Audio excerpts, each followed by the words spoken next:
Hello guys, नमस्कार। मैं आपका भाई देव शर्मा। गाइज, मैं फ़िलहाल जॉब करता हूँ सिक्योरिटी लाइन में, और मेरा आज ये सेकंड डे है। और एज ए सुपरवाइज़र मैं सिक्योरिटी में काम करता हूँ। एक्चुअली में क्या है कि मेरा एक मैसेज था यूथ जनरेशन के लिए, जो युवा बच्चे हैं, जो 18 ईयर से लेके 26-25 ईयर्स तक के बच्चे हैं। उनके लिए मेरा एक मैसेज था, अपने भाइयों के लिए। यदि वो अच्छा लगे मैसेज तो प्लीज़ फॉलो करना। जैसा कि मैं देख रहा हूँ, अपनी ही सिक्योरिटी में देख रहा हूँ कि आप ये मान के चलिए कि 100 में से 85% लोग यंग और जवान हैं, जिनकी एज वही करीब 22, 21, 19, यही सब एज के लड़के ड्यूटी कर रहे हैं सिक्योरिटी लाइन में। मैं भी कर रहा हूँ। लेकिन मैं ये भी समझता हूँ कि आदमी कोई भी काम करता है तो वो काम किसी न किसी मजबूरी के बोझ में दबकर ही आदमी काम करता है। ये सही बात है। और ये भी ज़रूरी नहीं है कि हर आदमी HR या एडमिन या फिर अच्छी पोस्ट को बिलोंग करे, उसमें काम करे। जिसकी जैसी क्वालिफ़िकेशन है आदमी ऐसे काम करता है। इसमें कोई शक नहीं है। लेकिन मेरा पता ना क्यों ऐसा दिल किया आज कि कोई मैसेज ऐसा दूं जिससे कि शायद कुछ लोग, यदि मेरे इस मैसेज से यदि 10 या 20 लोग भी अगर समझ सकते हैं तो शायद मेरी ये मेहनत वसूल हो जाएगी इस मैसेज को देने की। तो मेरा मैसेज ये था कि जितना हो सके 18 ईयर्स से लेके और आप 21 ईयर्स तक तैयारी करें। भगवान करे आपकी अच्छी जॉब लग जाए, किसी पुलिस में, फौज में। ये ऐसे बहुत से सरकारी विभाग हैं जिनमें जगह निकलती हैं, तो उसमें ट्राई करें। यदि बाय द वे दुर्भाग्यवश कई बार क्या होता है कि कुछ लोग, क्या बहुत सारे लोग सरकारी नौकरी नहीं लगती, भटकते हैं, तो उनको मेरा एक मैसेज है कि भाइयों, यदि प्राइवेट ही काम करना है या ड्यूटी प्राइवेट ही करनी है तो कोशिश ये करना कि आप अपना कोई भी छोटा मोटा बिजनेस लेकर बैठें और आप उसमें ग्रोथ करें, उसको बड़ा करने की कोशिश करें। आप हमारी तरह या फिर जो लोग इस लाइन में काम कर रहे हैं उनकी तरह या उनकी बातों में आकर यहाँ अच्छी सैलरी है, यहाँ 22,000 सैलरी है, यहाँ 30,000 सैलरी है, 22-25,000 सैलरी है, आप ये सब अमाउंट देखकर अपने दिमाग, अपने टैलेंट को ना दबाएं और इस लाइन में ना आएं। क्योंकि इस लाइन में आने का मतलब है कि जीवन भर सिर्फ अपना और अपने परिवार, अपने बच्चों का पालन पोषण करना।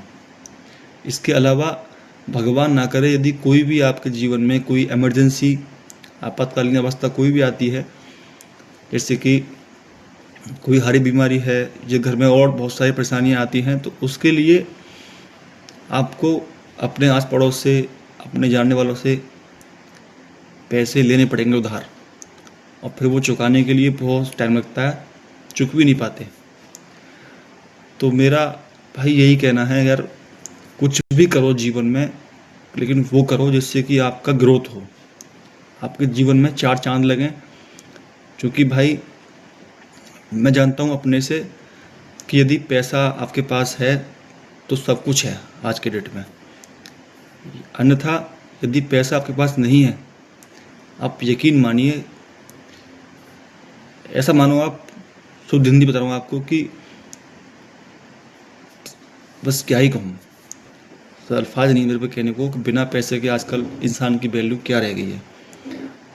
एक ज़माना वो था कि बिना पैसे के भी जो आदमी की रिस्पेक्ट थी, आदमी की वैल्यू, इमेज थी, वो बहुत अच्छी थी। लेकिन आज के डेट में बिना पैसे के इंसान की कीमत 2 कौड़ी की है। चाहे वो शक्ल से सुंदर है, उसमें कुछ भी टैलेंट है, उसमें कुछ भी खूबी है, वो टैलेंट अगर सक्सेस हुआ है किसी भी चीज़ को लेकर, जिससे पैसे कमाया उसने, वो तो ही टैलेंट है, वरना वो पागलपंती है और बेवकूफ़ी है, वो सब कुछ खराब है।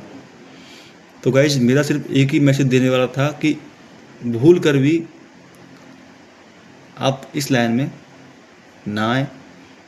अगर जो आपको लग रहा है कि चारों तरफ से मैं बिल्कुल असमर्थ हो चुका हूँ, अब यदि आपको लग रहा हो कि भाई तुम तो अभी यंग हो, क्या तुम में वो दिमाग नहीं है, तुम में वो नॉलेज नहीं है, तुम इस काम को कर रहे हो, हमें ज्ञान दे रहे हो कि इस काम में नहीं आए, तो गाइस जैसा कि मैंने पहले कहा था कि वक्त और हालात और परिस्थिति किसी किसी इंसान को इतना नर्वस कर देती हैं कि वो चाहकर भी कुछ नहीं कर सकता, इस मोह माया के चक्कर से निकल ही नहीं पाता। वो निकल नहीं पाता, इसका मतलब है कि उसकी मानसिकता, उसकी सोच वहाँ तक पहुँचने में असमर्थ है। जैसा कि मैं हूँ, कि मेरी सोच, मैं चाहकर भी अभी मैं इस मुकाम पर नहीं हूँ कि मैं अपना कोई पर्सनल डिसीजन ले सकूं या फिर अपनी कोई पर्सनल लाइन चूज कर सकूं कि जिसमें मैं कुछ पल के लिए अपना टाइम दे सकूं। मैंने पहले आपसे कहा था कि यदि आपको लग रहा हो कि अब मेरे पास और कोई ऑप्शन बचा ही नहीं है, तब इस लाइन में आप आएँ। यदि आपके पास परमात्मा की दुआ से अगर एक भी कोई ऑप्शन है इस लाइन से बचने का, तो पहले आप वो ऑप्शन चूज़ करें। उसमें हारने के बाद, ये भगवान ना करे आप ना हारें, लेकिन हारने के बाद ही इस लाइन को चूज़ करें। सिक्योरिटी लाइन सबसे बेकार लाइन है, मेरी समझ से कह रहा हूँ मैं। हालांकि मैंने पहले भी कई बार सिक्योरिटी में काम किया है। अब नेक्स्ट दोबारा गांव से आया हूँ परसों, आज मेरा सेकंड डे है ड्यूटी का।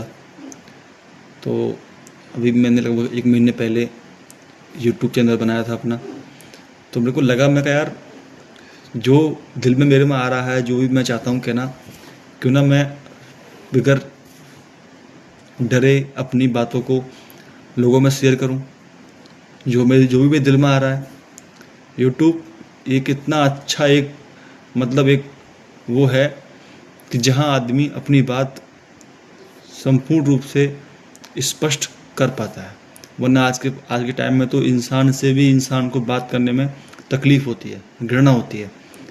वो चाहता है कि मेरा कीमती टाइम मैं इसको क्यों दूँ, मैं इससे क्यों बात करूँ। इंसान की भावना, सोच तो बहुत दूर की बात है, इंसान से बात करने में भी बहुत ज़्यादा अपने आप को अनकम्फर्टेबल फील करता है। तो thank you so much guys, आपने मेरी बात को पूरा सुना। Then best of luck, I love you.